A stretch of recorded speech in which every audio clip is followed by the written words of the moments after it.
Greetings, ladies and gentlemen, and welcome to Interesting Ideas. My name is Stan Houston, and I'm the leader of the What It Takes Radio Company, a kind of performance business. And I've been in that kind of business for some time. Today is Thursday, and I oftentimes called it Turbulence Day. Now, in my long years as a business performance coach, I oftentimes discovered that, the people they've got through, I call it Thump Wednesday. That's when you thump it. And some people would say it's Hump Wednesday. But Thursday, all of a sudden, toward the end of the week, things would happen. And I noticed that it was oftentimes on a Thursday afternoon that I would oftentimes get a call that say, hey, Stan, I could use your help on a couple things. And then I would try and do what I could. Perhaps on Friday's future day, let's get it calmed down, settled down, and let's make plans perhaps next week to get together, first of the week, and we'll get going on this project. Now, that was usually kind of the 911 calls I had, and usually that was in addition to my help, in addition to the regular weekly or monthly coaching sessions that I would have with them. And so I thought I would talk a little bit about that today, if I can. And that was a question, that old line you saw there is one that I oftentimes would ask. And of course it dates me, but that's okay because I was dated at that time. But I think you'll get the modern interpretation. What I oftentimes said was this: what does the great tenor Luciano Pavarotti and the great basketball player Michael Jordan have in common? What do they have in common? And of course, that was an interesting question. It's an interesting idea, and I'm going to tell you a little bit more about that on the program today. Interesting ideas from the past for the right now and maybe for the future.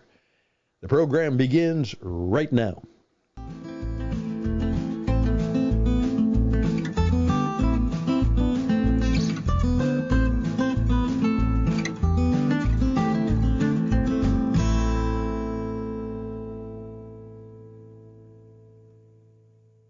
As I said, I was a teacher for a number of years, and then after 12 to 13 years as a professional and I believe good educator, I felt called to something else, and I went back to my first love and spent the next 12 to 15 years as an international mission broadcaster, teaching radio and how to use the radio in both religious work, commercial work, and in government work. I did that around the world.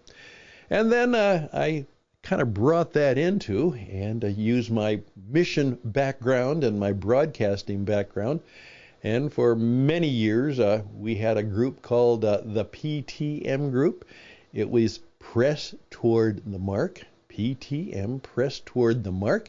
And we were helping people and what we called the coaching experience, and to many entrepreneurs and to many business leaders, generally people who had control of family businesses, and obviously businesses that were startups, and businesses that I could really deal with the executive and the business owners and leaders who wanted personal counsel. As one of my favorite client said, I don't want to go to any more seminars and listen to people like you. I'm tired of doing that.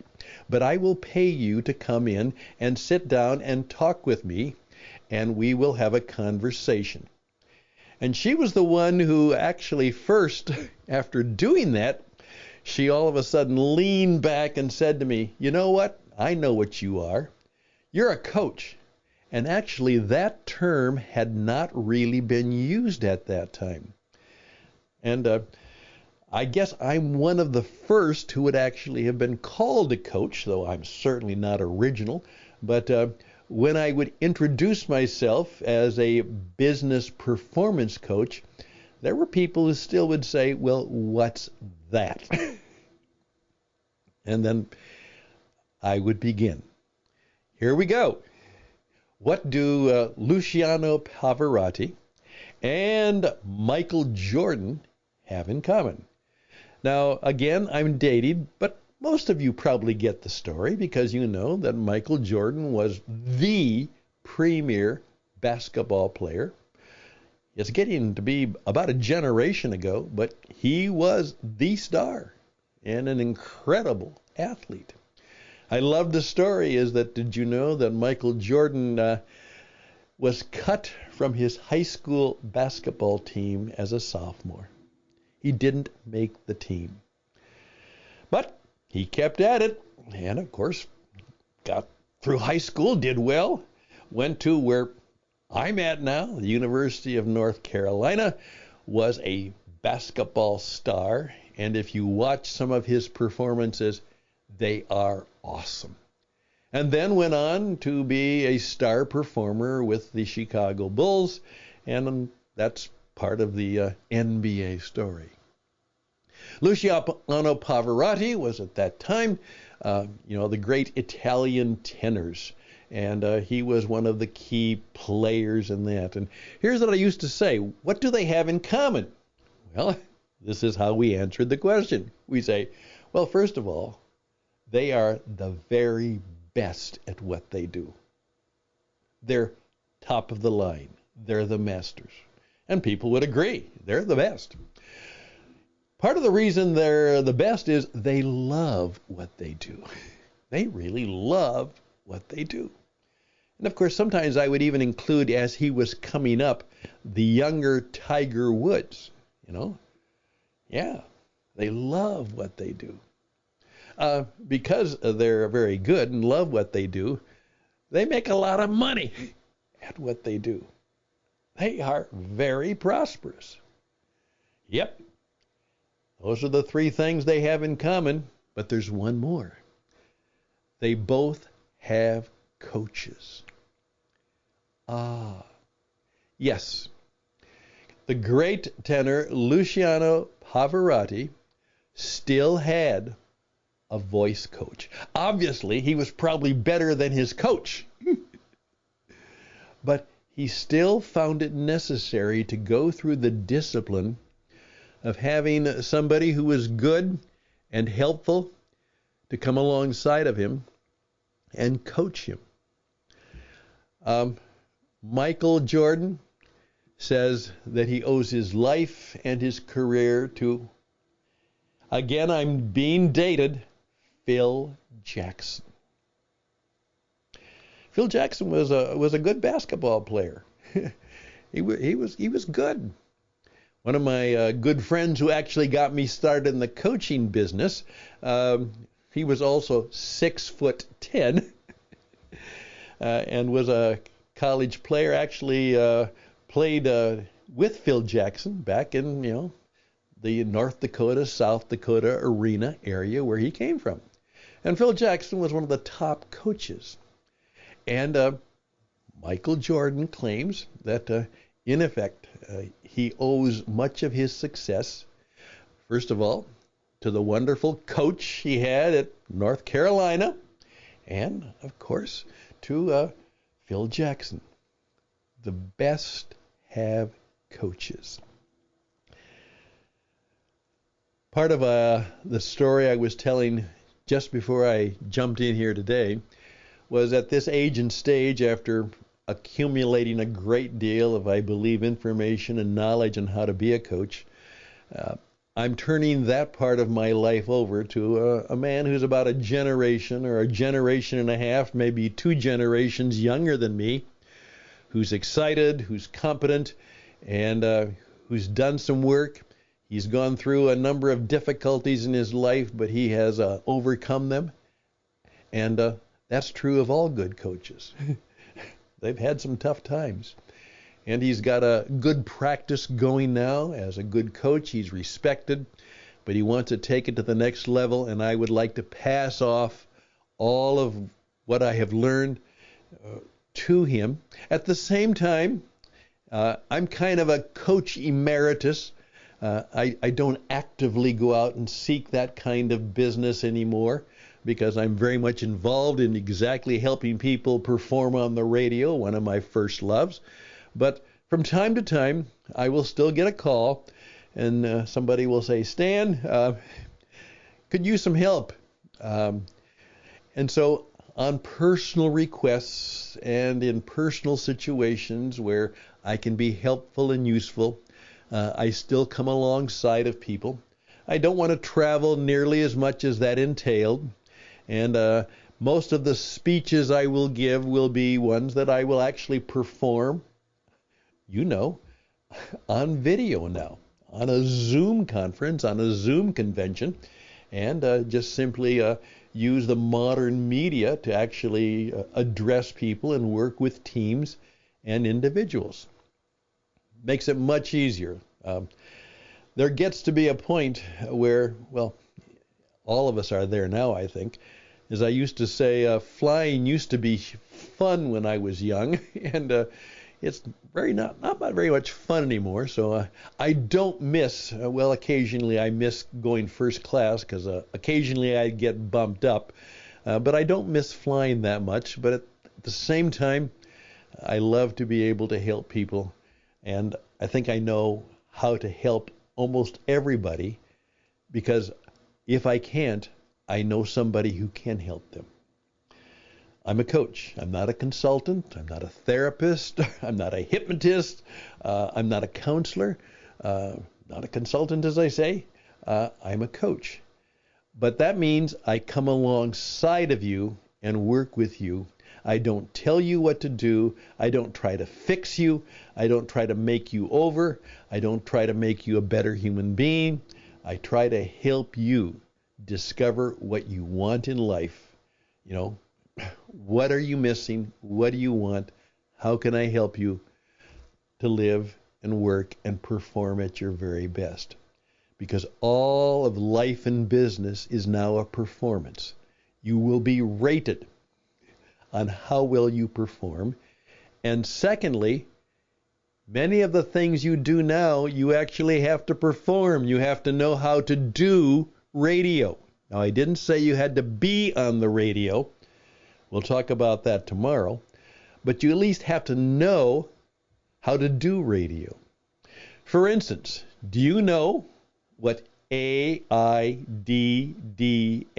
stands for? AIDDA.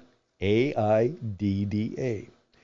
If you don't know, there's a good chance you are missing one of the great things you need to know to build a small business, to be a leader.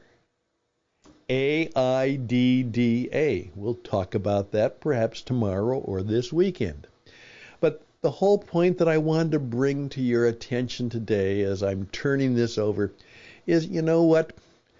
You can't do it alone.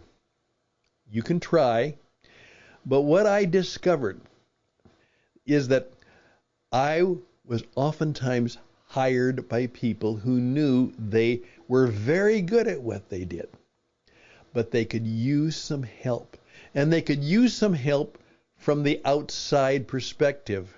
One of the clients said to me, Stan, I'm in the insurance business and I'm one of the best. I don't need help in learning how to sell insurance. I'm the one people come to if they want to know how to sell insurance.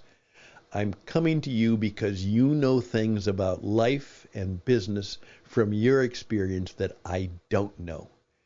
And you'll give me 3 things if you do it right. First of all, you'll help me to see things differently based on your experience. You will help me apply that to what I have to do. And you'll be an honest coach. You'll be a little bit of a nudge that when I procrastinate, you'll be there to say, hey, Mark, it's time to make your mark. Let's go to the mark. Let's get going. How can I help you? Let's get it done. Let's perform. Let's get on stage. Let's make it happen. I still do that, and I do it well. And so perhaps I could still be helpful to you at this age and stage of my life. But I ask you the question, as you're trying to make it in 23, Uh, would it be helpful if you would find, as most of my other clients had, I was another one of their mentors. I was another one of their helpers, sometimes replacing an old mentor or some colleague that had helped them in the past.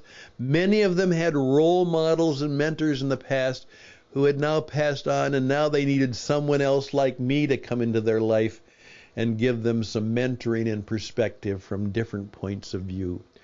And many of them, I'm very grateful, have been very kind to me in life. And as one woman said to me, I'm very, very successful, and I wasn't, but I am now. And of course, she has had a business that is now thriving. And she said, Stan, I'll give myself 60% of the credit, but I'll give the other 40 to you. So thank you. Well, that's who I am. If I could be helpful to you, I would be grateful for that opportunity. Well, there I go. 15 minutes, I told my story. And if you'll give me permission, I'll finish up in just a minute or two. Thank you. You have been in touch with some interesting ideas. My name is Stan Houston. We'll be right back.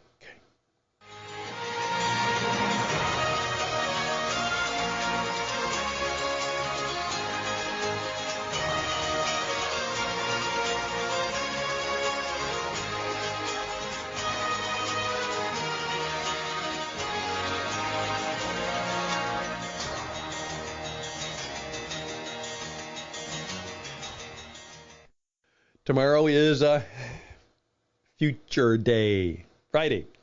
Friday is a day which I say, if you're a leader or want to be, or if you're actually thinking about the future rather than dwelling on the past and being stuck in the present, take some time on Friday to be what leaders do, what effective people do, is they make it a day in which they think about how they're going to be better, not never, but starting now.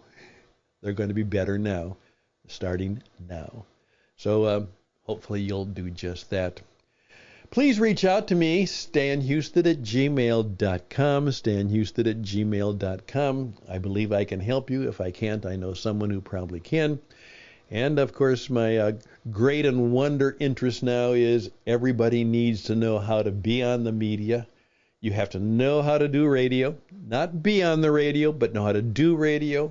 You have to know a number of things that the radio business can teach you about business today, because our communication, whether it is Zoom, whether it is YouTube, whether it is podcasting, our communication now is digital.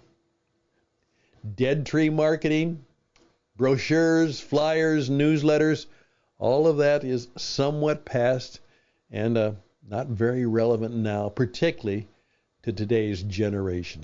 So if we could help you with that, check us out at witradio.net, witradio.net. I enjoyed what I'm doing.